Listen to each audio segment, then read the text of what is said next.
Hey guys, how you going? My name is VaulSC. We're going to have a look at the first game of the Bio-Heist tournament involving Spec Ops, where I'll be playing my Shasvastii, and I'm running into my opponent Liam in round one on the mission Safe Area, I think it was, Safe Area, playing my Shasvastii, and for this first game, I am indeed going to be using the Sphinx list, known as S2, in which I have a Sphinx, 2 Noctifers, shrouded with a Mine Layer Dazer, shrouded with a Assault Hacker Ikadron, and the small link team of 3 Nox Troopers with the Spec Ops HMG and the Dr. Worm.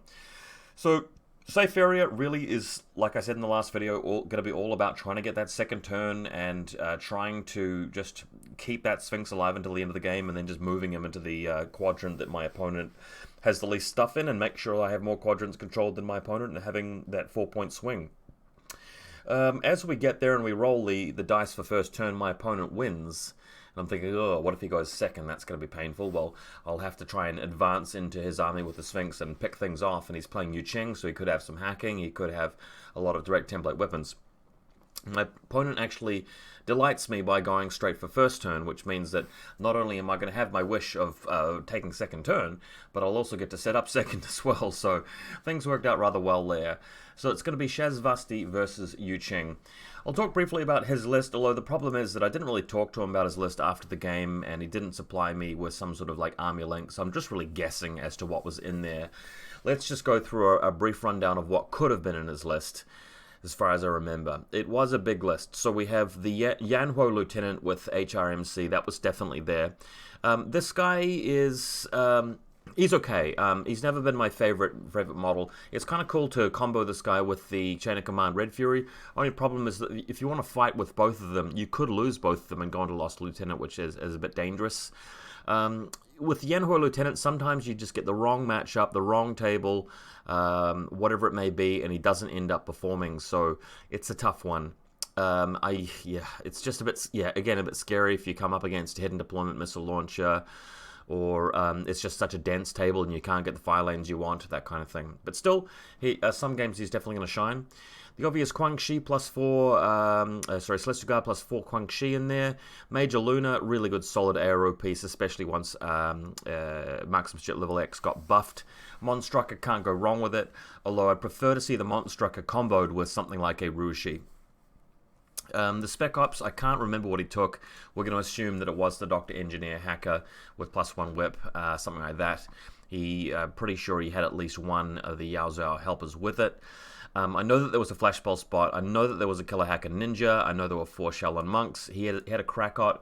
I vaguely remember it being the 2 Chain Rifles version with grenades, which I find is the weakest one, just because chest mines are much more useful in a Chain Rifle, and the chest mine options also come with a secondary gun, whereas this doesn't really have anything. There was a Minesweeper Pangolin, I'm pretty sure. Guilang Fort Observer there, I think there was because he had a liaison officer, which was a camo marker, so it must have been. And there were a couple of camo markers hanging out quite close to each other, which never revealed during the game. And given the amount of points left, I'm going to have to assume it was a Liberto. And with the remaining 5, we must have been off somewhere. Perhaps there's a couple of Yao Zhao helper bots, and maybe I've just shortchanged him on one particular profile. So that's just a rough idea of the kind of YuJing list that we're going up against in this particular game. So let's walk you through what happened. Let's have a look. So this is the table we're playing on. Again, my opponent is going straight for first turn. So we'll talk about where everything is. So we've got Shasvastii up on this corner over here. And we've got YuJing over in this side here. Deployment zones are pretty easy to see thanks to the way that this Mototronica map is marked out. Hilariously, the table right next to us is actually using the same Mototronica map, so it looks really, looks definitely as though this table here is actually part of the map, whereas it's not, so you've got to try and shut that part out of your mind. Okay, so from left to right on his deployment, there is a Krakot over here, and I believe he rolls one of the weaker metachemistries, like plus 1 armor or something like that. His HVT is right next to it. There's the Guilang Fort Observer on the building, which is kind of a good spot because it can move along there and move into my quadrant and add the weight of its points. We've got Major Luna able to see down that long fire lane there, and this extremely long one over here, so she's really well positioned behind that billboard. Then there's the mech engineer over here. I think this is a Spec Ops at the back, or a Flash Pulse spot, and then we've just got heaps of Guangxi and Shaolin monks just scattered around the map in various different places. This, I believe, was where the two camo markers are, that are possibly the Libertos, although that never revealed, so I'm not 100% sure if that was right.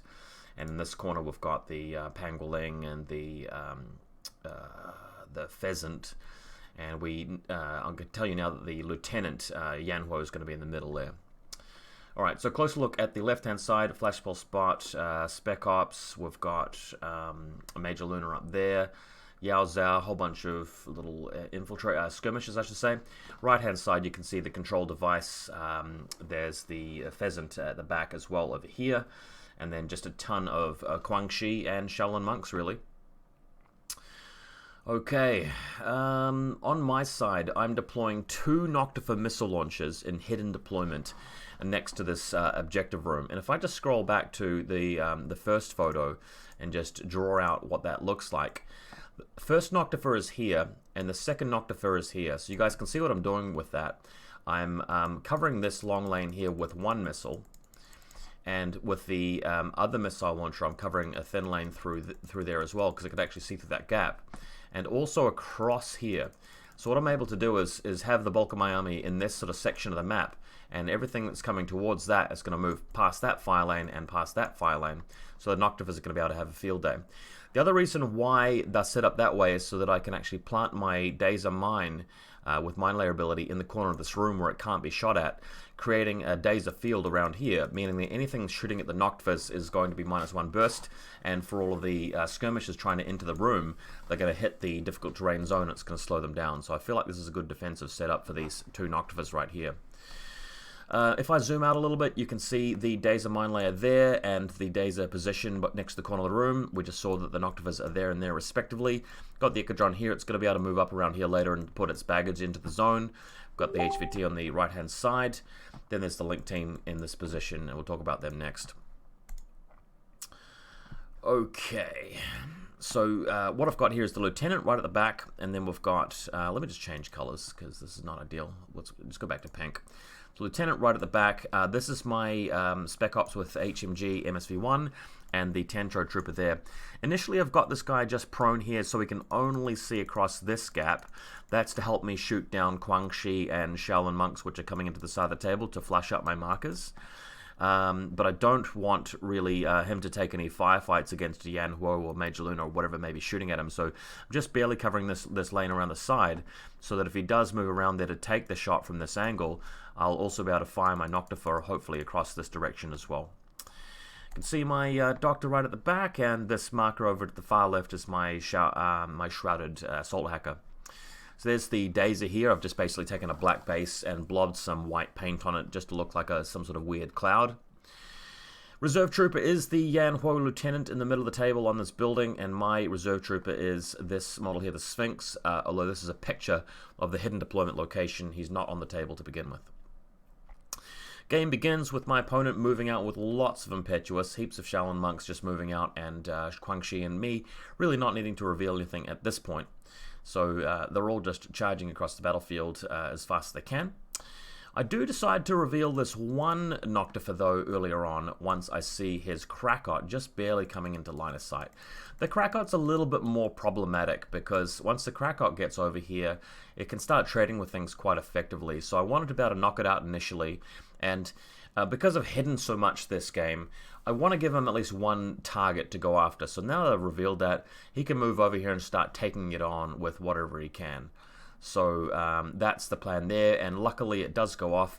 It was especially tempting because I believe the second short skill was what brought it into line of sight, and that does indeed blow up the Krakot. It gets rendered unconscious, and then he has to follow up with Shaolin monks popping down the smoke in behind that. So the Impetuous phase is a very, very long one, and I'm kind of losing track. There's so much smoke and charging, screaming, swimming warbands going on. This is the other side of the table as well, so everything just planting, and we're going to move on to the actual orders soon. I think one of them's behind the building. That's that.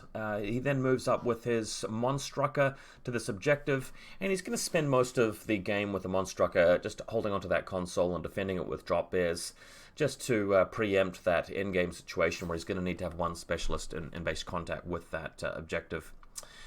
We then have the big boss man, Lieutenant himself, moving over here, and he does it as part of a coordinated order. And I'm thinking, coordinated order means that he's half burst, so he starts burst 5, comes down to 3, and if he shoots at me through a dazer, that's going to be 2. So coming up next to the wall here, and that is in line of sight of one of my Noctifers, and I can shoot him before he reaches the wall. And if I hit him, that might kill him, and if it doesn't kill him, well, he can start having a shootout against me, and even in that situation, it'll be 4 dice versus 1, I'll have TO camo, and I might still be able to win anyway. So I thought about it for a little bit, and I decided, well, I'm on the fence about it, but I'm going to reveal and have a crack at it. So Noctifer does indeed reveal. You can see him in the corner of this building here. He's able to shoot right through this angle at the position of the Yanhuo, and Yanhuo does indeed shoot back at him as the spearhead of the coordinated order. And unfortunately, I do, in fact, lose the face-to-face roll and die. So that was a bit unlucky. But yeah, the Yanhuo is still throwing 2 dice at me. He's going to be hitting on 8s on 2 dice. I was going to be hitting on 15 on 1 dice. One drawback of that particular play is that even if I do hit and win, or if I just miss outright and he misses outright, there's a good chance of him being able to shoot at me in the following order if I don't kill him straight away. And then I would have lost my Noctifer, highly. Well, it would have been likely, because I would have gone down to 12 to hit. He'd be hitting on 8s on 4 dice, so it gets a bit awkward at that point. Still worth a go, and especially since this is one of the few lieutenant candidates in his list. So I tried and I failed, and the game moves on. He's now moving up further down the bridge. Elsewhere, just really a lot of shuffling, because I've given him so few targets to deal with. He really has an ineffectual first turn, and this is why I sort of question going first with a list like this, is because if Shasvastii isn't really going to be showing a lot of face, you're taking a massive list full of tons of orders and not really doing a lot with it, just shuffling and repositioning. We're also moving out with the helper bot over here to try and go after the Noctifer, but this doesn't really work out because I still have that secondary Noctifer there, which is able to shoot at the helper bot as it moves over, and unfortunately that cleans it up. So he does end up going in suppression fire into the middle of the table here with the Yanhuo, and again, a bit of a questionable situation. He knows that I'm running a Sphinx because there's nothing else that could fit the slot in the list, and putting your guy midfield with suppression fire isn't really going to help defend you very well, and we'll talk about that soon. Again, a bit more shuffling over here with his forward observer Guilong moving into a different quadrant, and it is the liaison officer as well, so that may matter. Then it's Shasvastii turn 1. So with my hidden deployment order and of course generating a tactical awareness order, I'm moving out with a Sphinx, and just because I'm lazy, I didn't even put a marker on the table. It's in marker state at the moment, but this photo is taken of just the position of the marker as it's moving out. And of course the Yanhuo can't declare a discover because it will drop suppression fire and I'll be able to shoot it for free.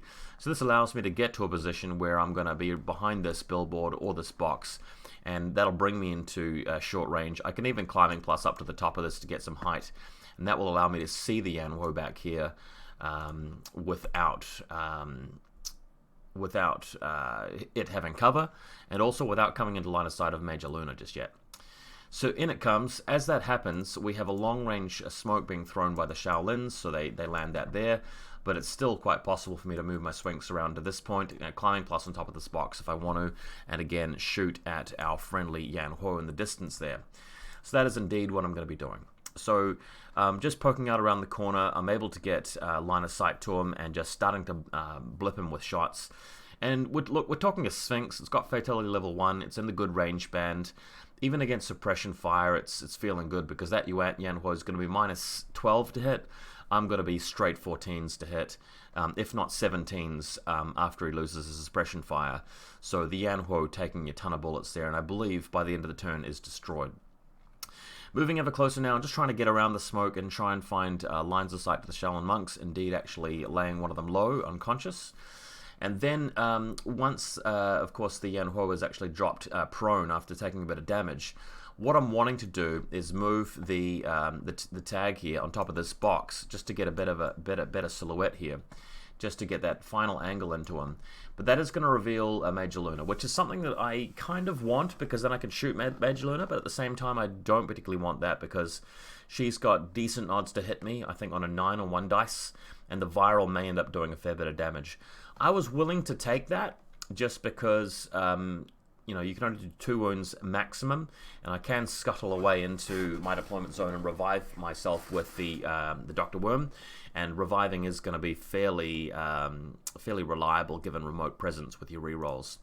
So what happens is the tag, the Sphinx, does move up into line of sight of the Yanhuo, does finish him off by doing this, moving up on top of the box, gaining line of sight to him while he's prone.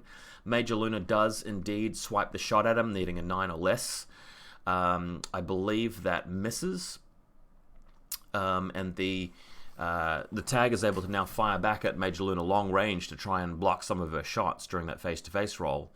So I think what happens here is that I decide to just target everything against Major Luna, and maybe 1 bullet into the Yanhuo, or maybe leave him for a future order.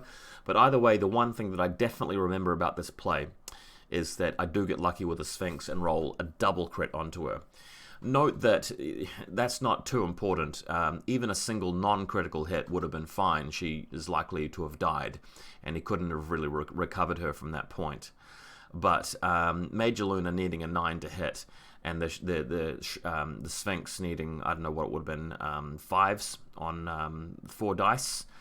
There's still a pretty good chance of the Sphinx winning. It can then go into cover, and that'll mean that Luna's hitting on 6s, so 6 on 1 dice versus 4 dice on 5s. She's gonna likely die eventually, and you know, to hope for 2 consecutive hits with Luna is asking for a bit much there. So I feel like I wasn't drastically lucky here. Luna was likely to be destroyed by the Sphinx in the long run this turn, and I just had so many orders to pump into this. So Sphinx is now moving back behind cover, and I want him to stay here because he's in pretty close range to the Doctor. He's going to have some defensive lines of fire around here where he can hopefully deal with Shaolin monks and Quan Chi coming towards him. He's got the double flamethrowers as well, and what I'm going to be doing next is also standing up with my Nox team here, so no longer prone with the HMG. Further covering lines of fire to models coming in towards the Sphinx's position. That'll really help to prevent it from getting locked up in close combat. Secondarily, I'm also uprooting my Dazer and moving the Shrouded around here and laying another Dazer at this point where there'll be this difficult terrain zone. So he's run out of good guns to shoot at the Sphinx. If he moves in with warbands here, they're going to get slowed down, and I should be able to make it into turn 2, if not the end of the game, with most of my stuff intact, which will make it really easy to move into the right quadrants and win. So my opponent this turn, moving around with warbands again, with a massive impetuous phase, just everything just rolling around the table. I'm not really setting up any major arrows. I've been reduced to just 1 Noctifer, and just playing it cagey, waiting for him to come to me and do the work and spin all the orders and make all the short skills across the table. Got the, again, the Monstrucker laying more drop bears different places. We've got the Spec Ops moving in as well, and just throwing a bunch of smokes. I'm really not too worried about that. He does have a Shaolin monk moving towards this alleyway, but it does run into the difficult terrain zone created by this wonderful Dazer here. Really love the Dazer, very useful piece of tech. So definitely be seeing more of those in future. Yeah, so Spec Ops moving out now, going for some revives on some of the Shaolin monks that were killed by the Sphinx. So this Shaolin monk on the other side of the table is revived. We'll be able to get back into action and throw some more smokes down. So we've got a bit of a crowd next to this particular objective over here. And then we also have the Pheasant with Red Fury moving out, and she's going to be able to set up shop somewhere also. Now, we've gone through 2 YuJing turns, and really we've only lost 1 model, and that was in the active, the active YuJing turn. So it comes all the way back around to Shasvastii again, and as you can see, I've got 9 regular orders plus the tactical awareness on the Sphinx. So feeling pretty good. Sphinx is now able to move out again and doesn't have to do anything too drastic. We'll just have to chip away at YuJing and then win in the final turn. So moving out now, firing shots at Shaolin monks, firing shots at Quan Chi, taking this guy in the back here as we move closer to the middle of the table. The Sphinx is not hackable. There is a ninja killer hacker nearby, but he can't do anything. I believe he's at the top of the staircase there. And then the Sphinx, of course, making its deadly way towards enemy territory, able to possibly knock out guys here, possibly the Spec Ops. And the goal is to get to this point here where it can actually fire at the pheasant at the top there. So that is what's going to be happening in the second half of this second Shasvastii turn. Moving through initially, we're taking on the Spec Ops. He is in suppression fire and in cover, but when you're a tag that has TO camo, generally you're going to feel pretty confident at engaging that kind of trooper, even if it's within 16 inches, and even if not, the tag is likely to win that one. So tag initially splitting burst between the Spec Ops in the distance and the pheasant, just blasting away at them. He does take a crit at one point and loses a wound, but eventually, after many shots, is able to destroy both of them. So he loses his pheasant, loses his Spec Ops. The tag is able to just pull back into a better position here under the cover of the Dazer. Has only lost one wound, able to snipe a couple more Guangxi on the way, even retreating further back over here. So there's no real way I can lose him. To get to this point, he's got to come through a Dazer, or he's got to come through a HMG or a missile, or the own shots from the Sphinx's Spitfire rounds anyway. And then we're moving out with this other Noctifer here, just into a position where he's just really going to cause pain. So we've started around here, we're moving over to here. This gives me a line through that angle there, through to this middle bit, and through over to here. And I know that he's got nothing else to contend with this guy, so repositioning him at this point is just quite a strong play to make. It even turns out that my opponent is in loss of lieutenant, because I've destroyed his lieutenant and the chain of command models, so all he can really do is just fluffering around with a few models, throw smoke grenades here and there, just generally try and reveal things like this ninja so he's in the correct zone, and just hope that I can't really crack the quadrants, but it's going to be very easy. He's really only put models into the two quadrants closest to him, and put specialists next to the objectives, although I've now shot a specialist, so that's even harder on him. So really just trying to move what models he can in there. I believe he does get this robot. Maybe this was a sensor bot. I can't quite remember. Maybe it was a flash pulse bot. I'm not 100% sure. He's got his liaison officer nearby as well. And just making sure he's touching the consoles with everything he can, really. So with a pretty full order group for my final turn, we're moving out with the Nox troopers. We're shooting enemy models dead with our HMG, and just moving into this particular zone with my guys. Now, I do have the Tencho trooper, who's a Tencho expert, able to move base contact with this console here. And then the Sphinx simply moves over to this quadrant here. If you look at where the board is, there's the quadrants there. So let me just get out a different colored pen. So this orange zone is successfully controlled by my group here, and the Noctifer also moving in. So even if he's got this model, for example, in there, which he doesn't, I don't think, I've got a Noctifer plus 3 Nox troopers, so I've definitely controlled this quadrant here. I've got a shrouded with a Dazer here, I've got a medtech next to the objective, and I've got a shrouded assault hacker in this zone. So this zone closest to me is definitely controlled. My opponent has this one because I've moved absolutely nothing in there, and there's a ninja in there. Whereas the Sphinx himself's moved into this other zone here. So this really important and crucial zone here is controlled by the Sphinx because he's worth 106 points. In that particular zone, my opponent's really only got a couple of Shaolins, a bot, just very little. Even with the Guilang, it's hard to get to 106 points or whatever it is for the Sphinx. So that causes a swing of 4 objective points to Shasvastii to win it. Now, I'd forgotten about the Intelcom rules, and I'd forgotten that my opponent can actually remove the specialist status from one of my models. So that removes the doctor from the equation, meaning that I've only controlled this one console with a specialist. He's got this one with a specialist, so I believe the total score is 5 points to 1, or even 5 points to 2 if the liaison officer matters. In fact, it wouldn't have, because he needs it to dominate this zone, but I'm dominating it with my my Sphinx. So we end up with a situation where I've got a minor victory with Shasvastii, which is, I mean, minor victory is not the best way to start a tournament, but at the same time, it means that the top tables are fighting each other, and competent players are playing each other, and they have better chance of knocking each other out due to bad luck or good luck. Whereas hopefully I can beat up less experienced players and just really crush the noobs, or get crushed by bad dice rolls, as we may be about to see. So that was game one, guys. Lovely, beautiful ISO colors here. Really got to do more of that in future. But Sphinx was a lot of fun. The Dazer, really, really useful in this Sphinx list. The double Nocta for Dazer as Sphinx combo is one that I'll continue to use. The Assault Hacker's questionable. I still like him though. And the triple Nox Troopers. You don't really need them. You could always sub them out and not even run a link team. But I am for this game because I'm using Spec Ops. I figured I want to have them in there. But I'm curious about looking at other list combinations that don't even bother with the Noxes. And or maybe they have a lieutenant or something like that. But running a few other smaller useful troopers. But that remains to be seen next time I play the Sphinx. Hope you guys enjoyed this one. This has been game one of the Bio-Heist tournament with Shasvastii. We'll see you in the next one.